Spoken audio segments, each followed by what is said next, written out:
내가 선을 행하면 어찌 낯을 들지 못하겠느냐. 선을 행하지 아니하면 죄가 문에 엎드려 있느니라. 죄가 너를 원하나 너는 죄를 다스릴지니라.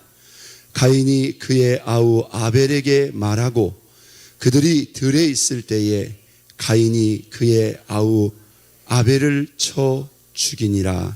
아멘. 우리 목사님께서 창세기 4장 가인과 아벨에 관한 말씀을 두 번 아주 주옥 같은 말씀을 주셨는데요. 이 가인과 아벨의 이야기는 성경의 예배의 시작의 역사입니다. 신앙생활은 예배 생활이라고 해도 과언이 아닐 정도로, 이 포인터기 뒤로 넘겼나요? USB. 신앙생활은 예배 생활이라고 해도 과언이 아닐 정도로 예배는 우리 신앙의 중심이고 핵심이고 생명이라고 말할 수 있습니다. 여러분, 예배가 무엇인지 알고 계십니까? 무엇으로 이해를 해야 정확하게 이해하는 거라고 그랬죠? 30년 신앙생활 경험으로.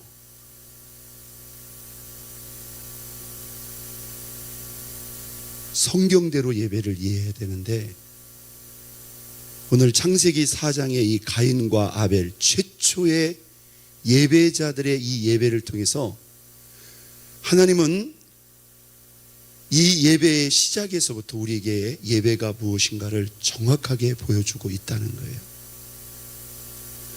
여러분, 우리가 예배를 드려야 됩니까? 안 드려야 됩니까? 오늘 드리러 왔으니까 대답해 보세요. 예배를 드려야 됩니까? 안 드려야 됩니까? 네, 잘 대답하셨어요. 그러면 예배를 잘 드려야 됩니까? 잘못 드려야 됩니까?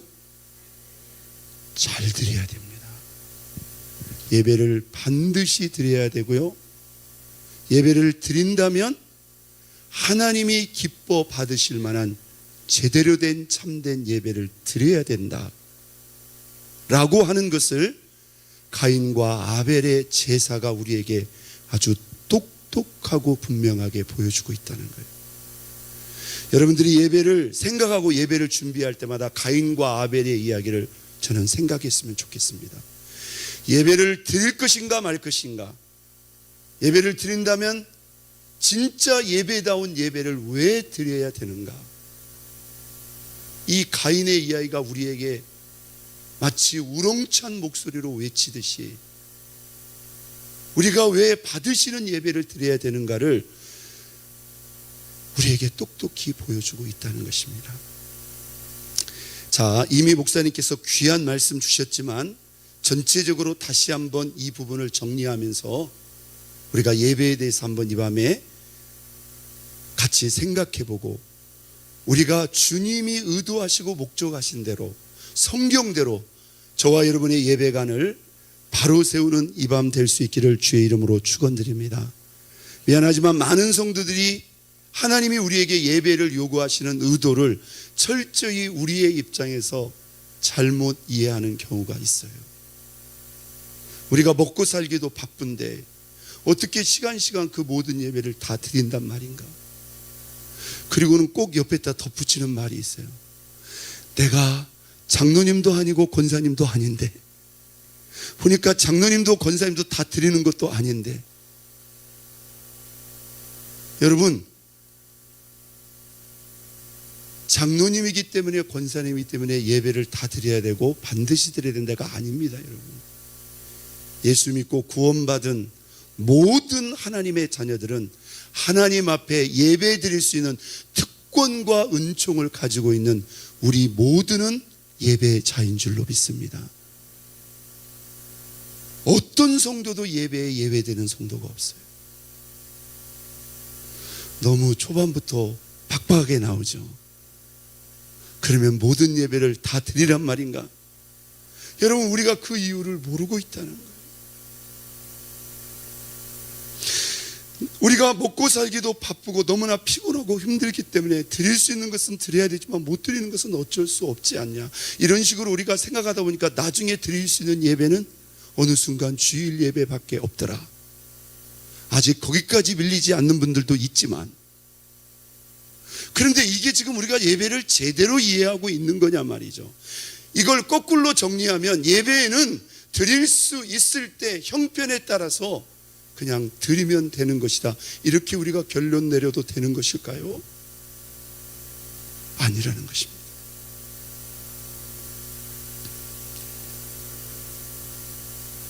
예배는 도대체 누구를 위해서 드리는 것입니까? 하나님을 위해서 드리는 걸까요? 우리를 위해서 드리는 걸까요? 저를 위해서 대답을 좀 해보세요. 예배는 누구를 위해서 드리는 걸까요? 교회를 위해서 드리나요? 우리 목사님을 위해서 드리나요? 두 가지입니다. 하나님을 위해서 드리고 또한 우리를 위해서 드리는 것입니다. 예배는 이 두 가지가 같이 맞물려 있어요. 그 누구를 위해서 하는 게 아닙니다. 내가 사랑하고 내가 신뢰하고 내가 의지하는 그 하나님을 경배하는 시간이요.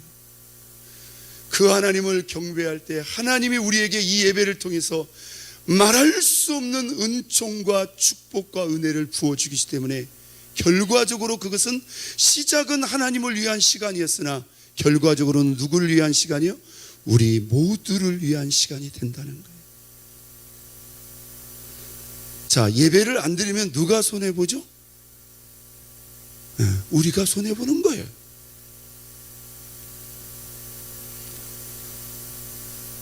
우리의 잠재의식 속에요, 이런 잘못된 수동적인 예배의 의식이 어느 순간 여러분 쌓이고 쌓인다는 사실 알고 계십니까?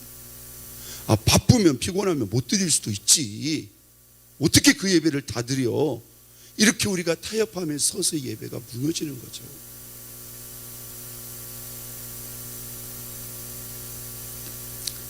여러분, 만약에 우리의 입장에서만 이렇게 수동적으로 예배를 생각하기 시작하면 어느 순간 예배가 하나님과 우리 관계 사이에 무거운 짐이 되어버린다는 사실 알고 계십니까? 이걸 적극적으로 해석하면 하나님은 우리가 먹고 살기도 피곤하고 힘든데 왜 이렇게 많은 예배를 만들어 가지고 우리를 이렇게 힘들게 하시는 거야. 마치 하나님이 많은 예배로 저와 여러분들을 그렇지 않아도 힘들고 무거운 인생에 또 다른 더 많은 짐을 지어준 것처럼 우리가 그렇게 오해해버릴 수도 있다는 겁니다. 여러분, 우리 하나님이 우리에게 예배를 요구하시고 예배를 허락하신 목적이 과연 그것일까요? 전혀 그렇지 않다는 거예요. 전혀 그렇지 않아요. 이게 나중에는 이렇게 완전히 의미가 전도가 돼가지고 이상한 결론에 이르게 된다는 거죠.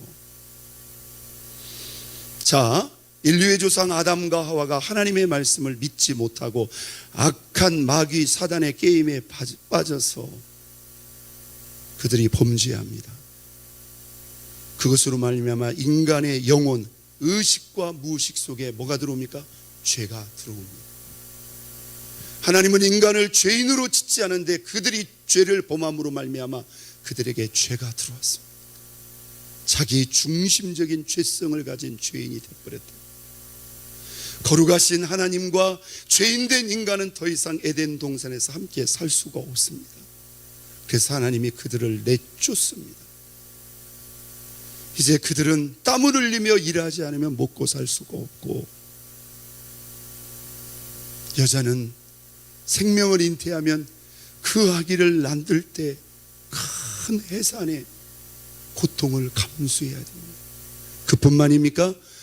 점점 늙어서 죽을 수밖에 없는 그런 존재, 영적으로는 죄성을 가진 인간이기 때문에 하나님과 우리와의 관계에도 엄청난 갭과 거리가 생겨져 버렸다 이 말이에요.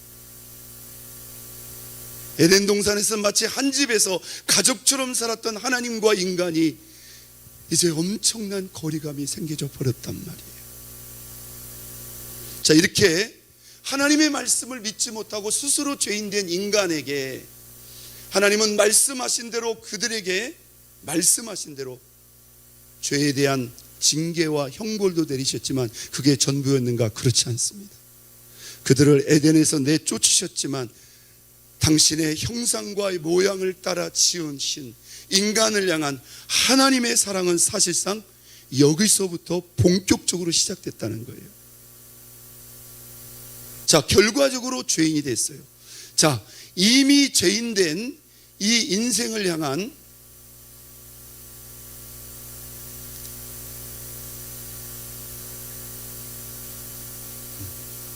하나는 들어왔다가 나갔습니다. 제가 읽어드릴게요. 죄인된 인생을 향한 하나님의 본격적인 사랑의 시작이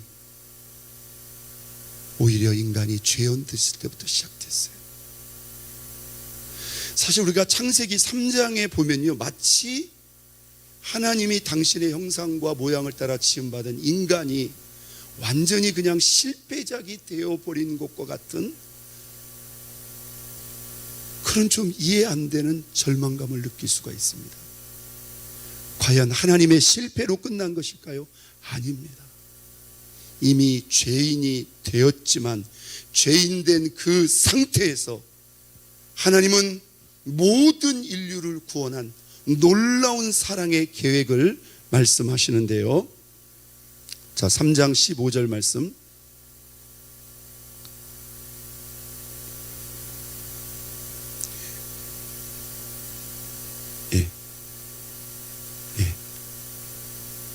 같이 한번 읽어볼까요? 내가 너로 여자와 원수가 되게 하고 내 후손도 여자의 후손과 원수가 되리니 여자의 후손은 내 머리를 상하게 할 것이요 너는 그의 발꿈치를 상하게 할 것이니라.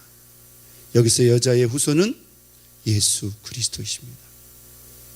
그 여자의 후손의 발꿈치를 상하게 하는 너는 누구입니까? 아담과 하와를 미혹하여 죄에 빠지게 한 마귀, 사탄, 악한 영들을 향해서 하나님이 영원한 멸망과 심판을 선포합니다. 인간이 죄에 빠져 죄인이 되어버리자 하나님은 이미 죄인된 그 인간들을 구원할 놀라운 구속 구원의 계획을 그 자리에서 선포하신 거예요. 여자의 후손이 와서 너희를 미혹하고 죄에 빠져 죄인을 만들어버린 저 악한 사단의 머리를 깨뜨릴 것이다. 그리고 그는 그의 발꿈치, 바로 예수 그리스도의 십자가의 고난을 통한 인류의 구속의 계획을 하나님이 말씀하시는 거예요. 여러분, 죄인된 인생을 향한 하나님의 사랑은요 계속 이어집니다. 3장 21절에 보니까 이제 죄성으로 말미암아 수치심을 느끼기 시작한 인간들에게 처음에는 무화과로 하체를 가렸는데 이게 시간이 되면 뭐예요? 말라져 버리는 거예요. 계속 무화과를 따다가 가릴 수도 없고 하나님이 그 광경을 보고 어떻게 하셨어요? 한 짐승을 잡아 가죽을 벗겨서 그들이 가죽옷을 입고 생활할 수 있도록 하나님이 지어 입혔다라고 분명히 되어 있어요. 우리 인생의 허물을 가리우시는 하나님의 사랑을 우리는 여기서도 느낄 수가 있다는 것입니다. 자, 비록 인간이 죄인이 되었지만 하나님을 향한 인간의 사랑은 4장에도 계속됩니다. 아담이 그의 아내 하와와 동침함에 하와가 임신하여 무엇을 낳고? 가인을 낳고. 아마 아담과 하와는 수많은 생명들이 새끼를 낳는 광경을 봤을 거예요. 드디어 이 부부 사이에 새 생명이 잉태하고 이제 아이가 태어나는 거예요. 그런데 죄로 말미암아 여자에게 무슨 고통이 임했다? 해산하는 고통이 임했는데요, 여기서 하와가 저는 하나님을 만났다고 생각합니다. 여러분, 산부인과 의사가 없이 여러분들이 아기를 낳는다고 한번 생각해 보세요. 상상이나 할 수 있겠습니까? 물론 없어도 잘 하시는 분도 있어요. 만약에 하와가 누구에게도 들어보지도 않고 누구도 경험해 보지 않는 그 상고의 고통을 이 하와가 지금 처음 겪는 거예요. 여러분, 어떤 느낌이었을까요? 저도 모르니까 우리 여자분들만 이건 죽는다는 고통이었을 것입니다. 내가 이러다가 죽는구나. 자, 인간에게 고통이 시작됩니다. 고난이 시작됩니다. 이 고난 속에서 인간이 붙잡을 게 누구밖에 없다? 하나님밖에 없는 거예요. 아무리 아담 불러봤자 여기서 아담이 하와를 위해서 해줄 수 있는 게 있어요, 없어요? 아무것도 없어요. 전혀 도움을 줄 수가 없어요. 그래서 하와가 하나님을 붙잡습니다. 자기가 죽는 줄만 알았는데 아기를 낳았어요. 그리고 하와의 첫 번째 신앙 고백, 내가 누구로 말미암아? 여호와로 말미암아 등남하였다. 하나님이 여인들에게 해산의 고통을 주셨지만 그 생명을 낳을 수 있도록 하나님이 보고만 계신 게 아니라 니들 죄 범했으니까 너 고통 좀 당해봐가 아니라 그들이 고통 가운데서 하나님을 찾을 때 하나님이 그들로 하여금 아이를 낳을 수 있도록 도와주셨다는 겁니다. 여러분, 이게 죄인된 인간을 향한 하나님의 끝없는 사랑이었습니다. 4장 2절에 보면은요, 아담과 하와가 낳은 첫째 아들과 둘째 아들 가인과 아벨이 가서 일을 합니다. 아벨은 양치는 자가 되었고 가인은 농사하는 자가 되었어요. 여러분, 이것을 우리가 그냥 편안하게 볼 수도 있지만요, 인간의 힘으로 양을 친다고 양을 다 우리가 목양할 수 있을까요? 하나님이 도와줘야 돼요, 안 도와줘야 돼요? 도와줘야 돼요.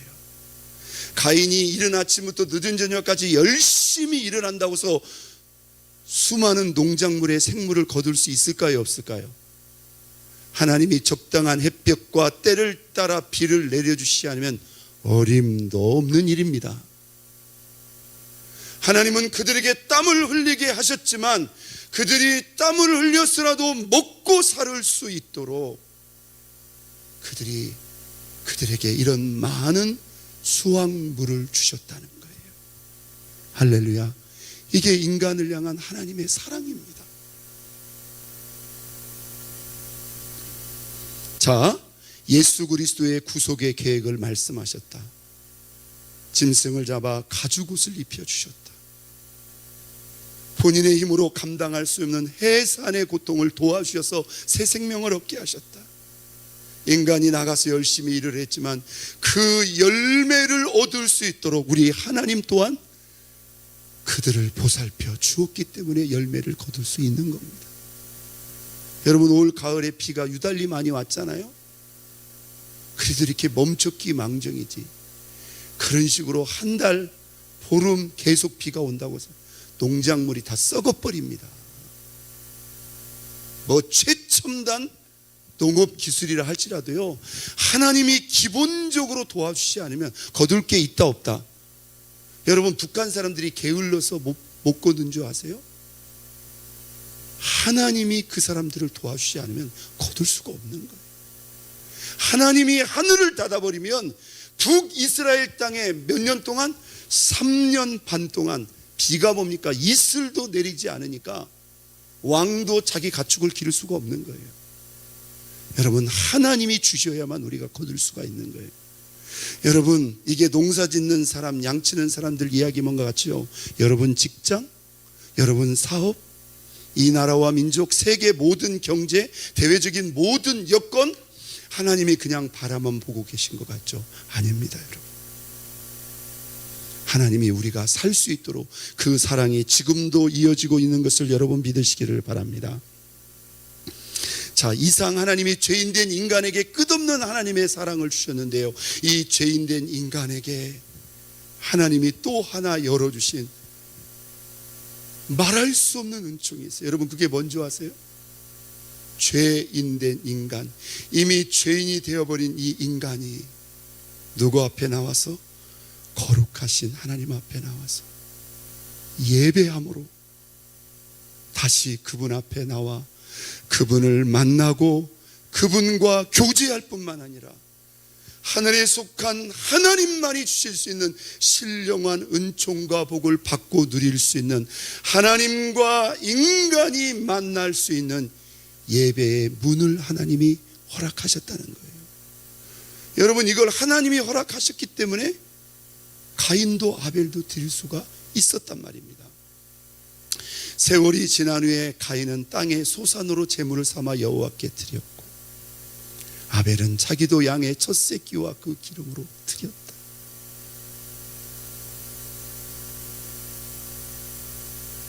이들이 하나님이 주신 걸 가지고 드리는 거예요. 여러분, 이 가인과 아벨의 예배에 어떤 차이가 있다고 그랬어요? 아벨은 하나님을 향한 진정한 믿음을 담아드렸고, 가인은 그 속에 믿음이 없었어요. 여러분, 어떤 믿음일까요? 어떤 믿음일까요? 이 모든 만물을 다스리시고 통치하시는 하나님의 주권에 대한 신앙 고백이 거기에 있어야 됩니다.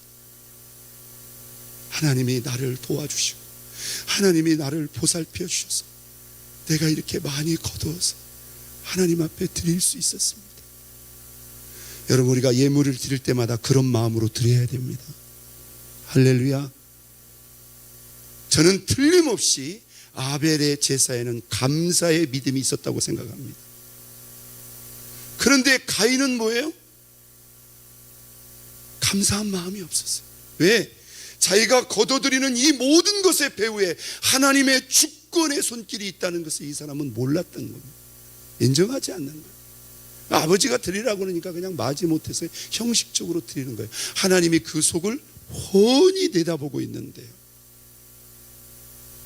여러분, 우리가 무조건 예배를 드리면 하나님이 그것을 무조건 예배로 인식하고 받으신다고 생각하십니까? 절대 그렇지 않습니다. 하나님은 첫 번째 이 두 예배자를 통해서 이것을 명확하고 분명하게 우리에게 허락하셨어요. 이미 죄인이 되어버려서 원래 우리 죄인된 우리는 하나님 앞에 설 수도 없는 존재이지만, 내가 예배를 통해서 너희가 나에게 나오고 내가 너희와 만나고 교제할 수 있는 이 장을 열어놓지만, 단 어떤 전제? 예배다운 예배를 드린다는 전제하에 우리에게 예배를 허락하신 거예요. 만약에 예배를 전혀 예배답게 드리지 않는다면 여러분, 이 예배가 무슨 의미가 있나요? 이미 죄인된 인간이 하나님께 나와 그분을 만나고 그분과 교제하고 그분과 함께 할 수 있는 은총의 문을 열어놓으셨는데요. 자, 오늘 3장 4절 보면 우리는 이 가인과 아벨의 이 제사를 통해서 하나님이 우리에게 예배를 허락하신 의도와 목적, 우리가 바쁘고 피곤한데 우리의 삶의 시간을 뺏고 우리의 삶을 제한하고 통제하기 위해서 하나님이 우리에게 예배로 추천한 게 아니에요. 죄인된 우리에게 그럼에도 불구하고 우리가 진심으로 그분을 사모함으로 존경함으로 그분을 예배하고 경배한다면 하나님이 이 예배를 통해서 우리에게 오시겠다는 거예요. 예배는 어떤 시간입니까? 예배다운 예배, 진심으로 그분을 사랑하고 공경함으로 그분을 경배하는 시간입니다. 여기에는 찬양도 들어가고 기도도 들어가고 말씀을 듣고 받는 것도 들어가고 우리의 헌물, 예물도 들어가고 우리의 봉사, 섬긴 헌신도 넓은 범위에 다 예배에 들어가는 거예요. 우리가 진심으로 하나님을 경배하게 되면 하나님은 그냥 이 경배를 받고만 받으신가? 아닙니다. 이것은 예배의 전반부입니다. 우리가 예배다운 예배를 드리면 하나님이 이 예배를 기쁘게 받으시고 그냥 가시는 게 아니라 이 예배를 통해서 우리를 만나 주신다는, 이 예배를 통해서 인격적 영적으로 우리를 교제하신다는 겁니다. 이 예배를 통해서 하나님만이 주시는 하늘의 신령한 은혜를 부어주시고요, 우리 힘으로 감당할 수 없는 영육간의 축복을 바로 이 시간에 부어주시는 줄로 믿으시길 바랍니다. 여러분, 예배는 좋은 시간이에요? 안 좋은 시간이에요? 너무너무 좋은 시간이에요. 잘 보세요. 우리가 예배를 제대로 드리면요, 하나님께도 기쁨과 영광이 되는 시간이요, 우리에게도 말할 수 없는 은총과 축복의 시간이 되는 겁니다. 거꾸로 예배를 잘못 드리면 어떻게 될까요? 하나님을 기쁘게 영화롭게 하는 게 아니라요, 여러분, 우리가 하나님을 오히려 불편하게 만들 수 있어요. 인사를 한다고 하는 아기가 인사를 잘하면 어른이 기뻐하지만 인사를 장난식으로 하면 어떻게 겠습니까? 그 어른의 마음을 흐뭇하게 하는 게 아니라 어른의 마음을 불쾌하게 하고 진노케 하는 거죠. 여러분, 북이스라엘 수많은 유다 백성들이 잘못된 예배를 통해서, 형식적인 예배를 통해서도, 마음에 없는 그 의무적인 형식적인 예배를 통해서 하나님을 얼마나 힘들게 했는지 몰라요. 하나님이 이사야와 말라기서의 말씀을 통해서 내가 너희의 재물, 너희의 그 예배가 내가 치기에 너무나 무거운 짐이다. 그 말라기서의 말씀은 너희가 차라리 하나님께 제사 드리지 못하게 너희 중에 누가 성전문을 닫아버렸으면 좋겠다. 그렇게 예배 드리려면 차라리 안 드린 거 많지 못해. 여러분, 예배를 예배답게 드리면 하나님께 기쁨 영광이요 우리에게 은총과 축복의 시간이지만, 예배 잘못 드리면 그 예배 자체가 하나님 앞에 범죄가 될 수 있다는 사실을 알고 계십니까? 그러면 우리에게 돌아오는 건 뭘까요? 그냥 말고가 아닙니다. 우리가 한두 가지 손해보는 게 아니라는 거예요. 하나님의 은총과 축복은 고사하고, 잘 보세요, 하나님의 은혜가 부어져야 되는데 안 부어지니까 어떤 기회가 우리한테 열릴까요? 더 강력한 죄의 유혹과 더 강력한 사단의 도전과 시험이 그냥 열려버리는 거예요. 예배를 잘 드리면 좋고 못 드리면 말고가 아니라는 것입니다. 오늘 이 이야기의 끝에 그 무서운 결과를 하나님은 생생하게 보여줬다는 거예요. 자, 예배의 실패에 따른 죄와 사탄의 역사. 자, 가인이요, 동생하고 똑같이 예배를 드리는데 하나님이 동생 제사만 받아요. 그러니까 가인이 있잖아요, 자신의 감정을 드러냅니다. 몹시, 그냥 분하여가 아니라 몹시 분하여 안색이 변했어요.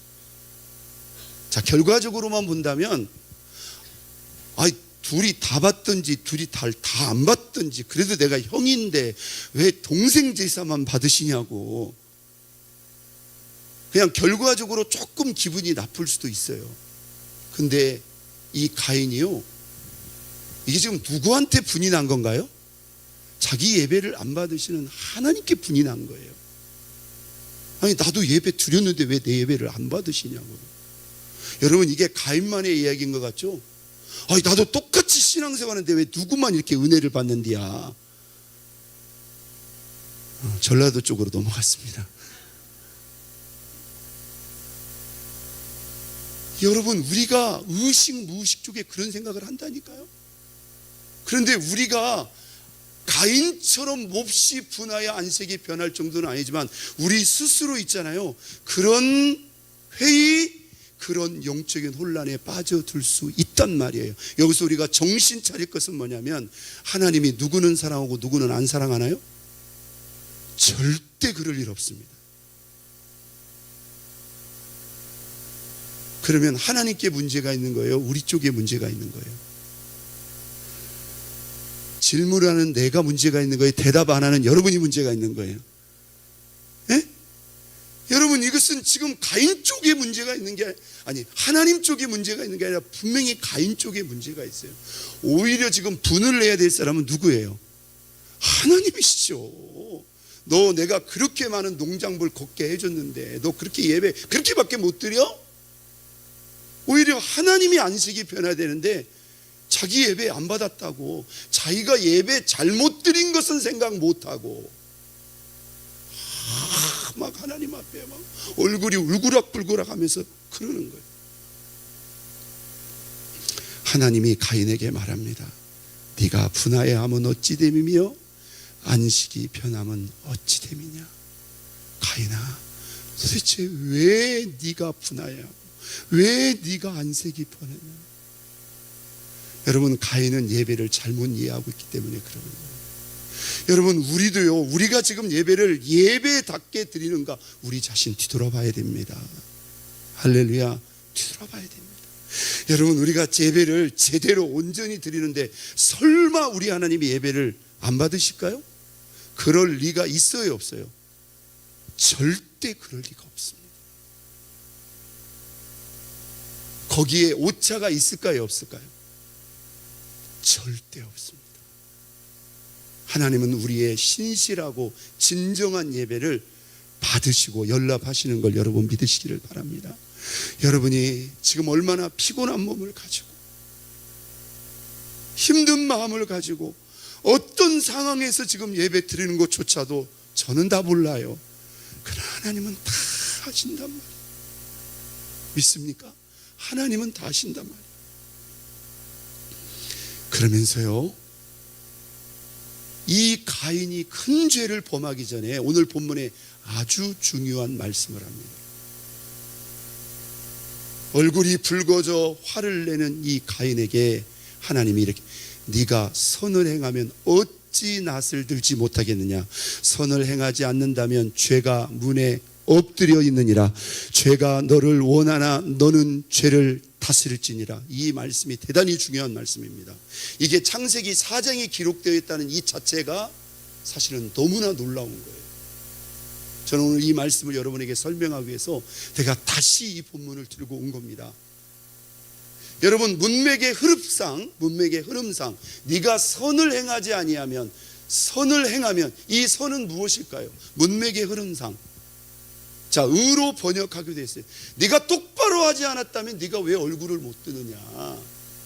네가 제대로 예배드리지 않았다면, 지금 그것을 말하는 겁니다. 문맥상 여기서 선은 뭐예요? 바른 예배예요. 바른 예배. 자, 우리가 예배를 반드시 드릴 뿐만 아니라 예배를 드린다면 제대로 된 예배를 드려야 될 또 하나의 이유가 여기 나옵니다. 우리가 예배를 제대로 드리면 어떻게 된다고요? 하나님이 기뻐 영광 받으시고 그분을 만날 수 있고 그분과 교제할 수 있고 그분의 은총과 축복을 받고 누릴 수 있단 말이죠. 그런데 예배를 안 드리거나 예배를 잘못 드리면 그것을 못 받는 걸로 끝나는 게 아니라 무서운 일이 벌어집니다. 네가 선을 행하지 않으면, 네가 예배를 제대로 드리지 않으면 뭐가요? 죄가 문에 엎드리니라. 자, 이미 죄인된 인생에게 차원이 다른 죄의 역사가 시작된다는 겁니다. 죄가 문에 엎드린다는 이 표현이 무슨 표현일까요? 죄가요, 문 뒤에 웅크리고 있다가 갑자기 덮쳐버린다는 거예요. 딱 그 표현입니다. 여러분, 숨바꼭질 할 때 있잖아요. 이렇게 숨었다가 와 하면 깜짝 놀라잖아요. 딱 그 표현이에요. 자, 앞부분 뭐 하지 아니하면, 네가 제대로 온전히 예배 드리지 않으면 너는 이미 죄인이 됐을 뿐만 아니라 죄가 문 뒤에서 어떤 죄든 무슨 죄든 너를 순식간에 너를 사로잡아 버릴 수 있다는 거예요. 그러면서 그 밑에 아주 신학적으로 더 의미심장한 말이 나옵니다. 죄가 너를 원하나 너는 죄를 다스릴지니라. 여러분, 우리 안에 자기중심적인 죄성이 있기 때문에요, 순간순간 죄가 저와 여러분의 마음을 두드립니다. 야, 뭘 참어, 그냥 쏟아버려. 너는 왜 당하고만 사냐? 좀 속여도 괜찮아. 뭐 한 주 좀 빠진다고 해서 뭐 큰일 나나? 여러분, 죄가 저와 여러분의 마음을 두드려요. 자, 이때 우리가 평소 때 바른 예배를 통해서 하나님이 부어주신 은혜가 있다면 이걸 분별하고 그 은혜로 이 죄를 물리친다 이 말입니다. 그런데 평소 때 예배를 안 드렸거나 제대로 된 예배를 드리지 아니함으로 하나님의 은혜가 부어진 적이 없다면 문 뒤에 숨었던 죄에게 덮침을 당하듯이 그냥 그 죄의 유혹 앞에 속수무책으로 넘어져 버린다는 거예요. 여러분, 우리가 오늘 이 본문 속에 이 가인이라는 사람이 어떻게 무너지는가 보란 말입니다. 이게 예배를 실패하는 자에게 임하는 감당할 수 없는 죄와 한 걸음 더 나아가 무서운 사단의 역사의 실체를 하나님이 우리에게 보여주고 있는 거예요. 자, 그 다음 말씀. 여러분, 어떻게 이런 일이 발생할 수 있죠? 가인이 그의 아우 아벨에게 말하고 그들이 들에 있을 때에 가인이 그의 아우 아벨을 쳐 죽이니라. 자, 가인 안에 일어났던 이 분노가 처음에는 하나님께로 향하더니, 여러분, 하나님이 그에게 말씀을 하실 때는 가인아, 잘 생각을 해봐. 내가 네 예배를 안 받은 게 아니라 네가 예배다운 예배를 안 드렸잖아. 깨닫고 돌이킬 수 있는 기회를 줬단 말이에요. 그런데 가인이 그 말을 못 받습니다. 가인이 어떻게 무너졌을까요? 여러분, 이게 지금 제정신입니까? 아니, 도대체 아벨이 무슨 잘못을 했나요? 우리의 수준에서 볼 때 있잖아요, 좀 시기심으로 동생이 약간 밉게 보일 수는 있어요. 또 엄마 안 보는데 이제 이렇게 한방 이렇게 한밤 이렇게 할 수도 있어요. 아니, 근데 들로 불러내 가지고 자기 동생을 쳐 죽였단 말이에요. 처음에 시기심이 들어왔고요, 가인의 마음속에 자기도 이해할 수 없는 이 동생이 죽이고 싶도록 막 미움이 이 안에 올라오는 거예요. 그러더니 동생을 한적한 들로 보내서 자기 손으로 동생을 쳐 죽인 것입니다. 제가 여러분에게 묻겠습니다. 여기에 사단의 역사가 개입했을까요, 안 했을까요? 창세기 3장만이 아닙니다. 자, 마귀의 관점에서 본다면 하나님이 이 아벨의 제사를 보고 얼마나 기뻐하셨을까요? 마귀는 자기가 원하는 대로 인간이 범죄했고 이제 죄인이 되어버렸기 때문에 이야 태어나는 모든 인간들은 자기 마음대로 주무르고 조종할 수 있다고 생각했어요. 그런데 하나님이 새롭게 열어놓으신 이 은총의 문을 통해서 아벨이 신령한 예배를 드림으로 말미암아 하나님이 아벨에게 은혜를 부어주니까 이 아벨을 자기가 어떻게 해보려고 해도 안 된다는 걸 깨달았단 말이에요. 그러니까 마귀 사탄의 입장에서는 이 아벨이 죽이고 싶도록 미운 거죠. 여러분, 가인은 사탄에게 죄뿐만이 아니라 사탄에게 단단히 사로잡힌 겁니다. 단단히 사로잡힌. 여러분, 이 사건으로 말미암아 아담과 하와는 자기들의 눈앞에서 형이 동생을 쳐 죽이는 그 광경을 봐야만서 얼마나 괴로웠을까요? 얼마나 고통스러웠을까요? 그렇게 동생을 죽인 그 가인은 집을 나가버렸고 떠도는 인생이 되었으니 하루아침에 아담과 하와는 두 아들을 다 잃어버린 거나 마찬가지 아니겠습니까? 그들은 생각했을 것입니다. 우리가 에덴 동산에 살 때 하나님의 말씀을 믿고 순종했을 것을 또 한 번 후회했을 것입니다.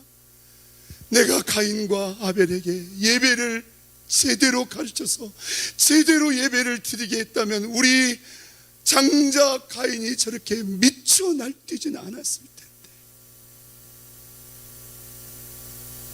여러분, 가인이 따로 있는 게 아니란 말이에요.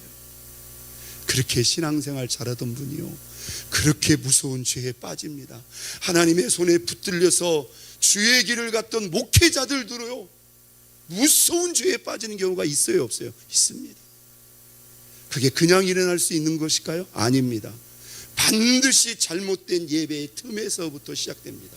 기도하지 않고 제대로 예배 드리지 않고, 여러분, 기도하지 않고 제대로 예배 드리지 않으니 하나님의 은혜가 공급이 안 되니 죄성을 가지고 있는 인간이 세상을 장악하고 있는 죄와 마귀 사탄의 유혹 앞에 이겨낼 수 있는 사람이 있어요, 없어요?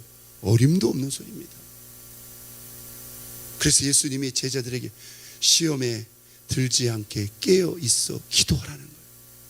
예수님에게 직접 3년 반 지도받고 양육받은 제자들이라 할지라도 기도할 때 기도하지 않으면 사탄의 시험 앞에 넘어질 수밖에 없다는 것입니다. 이 말씀을 잘 보십시오. 참된 예배를 드리지 않으면 죄가 분에 엎드리느니라. 이 일로 저 일로 예배 못 드립니다. 예배를 드려도 그냥 형식적으로 드리다가 내가 예배를 드렸는지 느낌이 없어요. 이런 식으로 신앙생활 계속 가면요, 반드시 죄에 빠질 뿐만 아니라 사단의 유혹과 덫에 넘어지게 돼 있다는 거예요. 그래서 우리가 목회자들이 하는 말이 있어요. 한 주 빠져, 두 주 빠져, 세 주 빠져. 이건 넘어가는 거예요. 넘어가는 거예요. 가끔가다 그런 분들 있잖아요. 목사님, 나 걱정하지 말라고. 나는 절대로 마음 안 바뀐다고. 여러분, 우리가 우리 믿음을 스스로 지키는 게 아니란 말이에요. 예배다운 예배를 드리는 가운데 하나님이 부어주시는 은혜가 있어야만 우리가 제대로 믿음을 지킬 수 있다는 것입니다. 마태복음 8장 44절, 예수님이 직접 하신 말씀입니다. 너희는 너희 아비 마귀에게서 났으니 너희 아비의 욕심대로 너희도 행하고자 하느니라. 그는 처음부터 뭐한 자요? 살인한 자요. 여러분, 인간이 제 정신으로 다른 사람의 생명줄을 끊는다는 것은 그건 본인 생각으로 못하는 겁니다. 그건 사단에게 사로잡히는 거예요. 자기가 자기의 생명을 끊는 것도 매 한 가지겠죠. 여러분, 살인의 근원에 누가 있는 거예요? 마귀, 사탄이가 있는 거예요. 왜 그럴까요? 생명줄을 끊어버리면요, 그게 구원의 끝이 되기 때문에 그렇습니다. 이게 여러분 얼마나 무서운 이야기인 줄 아세요? 거짓의 아비가 마귀입니다. 살인의 시초자가 누굽니까? 바로 마귀, 사탄이라는 거예요. 제가 다시 여러분에게 질문하겠습니다. 예배를 드려야 됩니까? 안 드려야 됩니까? 반드시 드려야 됩니다. 여러분이 안 드리는 쪽으로 지금 밀리고 계시다면 알아서 하십시오.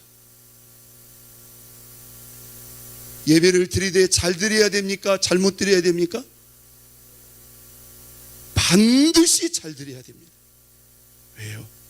우리가 예배를 제대로 잘 드릴 때 하나님이 우리의 예배에 기뻐 영광 받으실 뿐만 아니라 우리가 예배 드리기 위해서 드리는 수고와 정성에 비해서 하나님이 우리에게 예비하시고 주실 은혜와 축복이 크다 작다?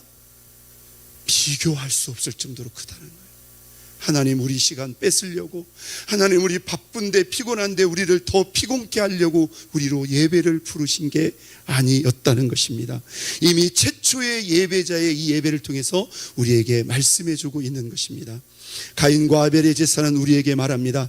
예배는 죄인된 인생을 향한, 하나님이 죄인된 인생을 향해서 허락해 주신 사랑의 선물, 은총의 선물입니다.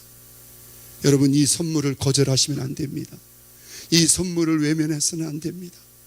우리가 비록 시공간을 제한을 받고 있는 인생이요, 이 세상에 살고 있지만 우리는 예배를 통해서 하늘에 계신 하나님의 영광의 보좌 앞으로 언제든지 나아갈 수 있다는 것입니다. 예배는 경배하는 시간으로, 어떤 시간입니까? 진정으로 하나님을 경배함으로 하나님을 만나고 그분과 교제하며 그분이 주시는 은총과 축복의 시간이니 우리의 삶 속에서 이렇게 보배롭고 존귀한 시간이 또 있을까요? 예배의 실패는 우리에게 두 가지 결과를 가져옵니다. 하나님의 은총을 차단시켜버리고, 그렇지 않아도 죄인이 되었는데 은총이 차단돼 버리니 죄와 사단의 역사의 문을 열고 가속화시키는 결과를 가져오기 때문에, 여러분, 예배의 성공자는 모든 은총과 축복을 받고 누리지만 예배의 실패자는 죄와 사단의 시험에 빠져서 결국 고통당하다가 멸망당할 수밖에 없다는 거예요. 오늘 저와 여러분들은 어떤 예배자의 길을 가기를 원하십니까?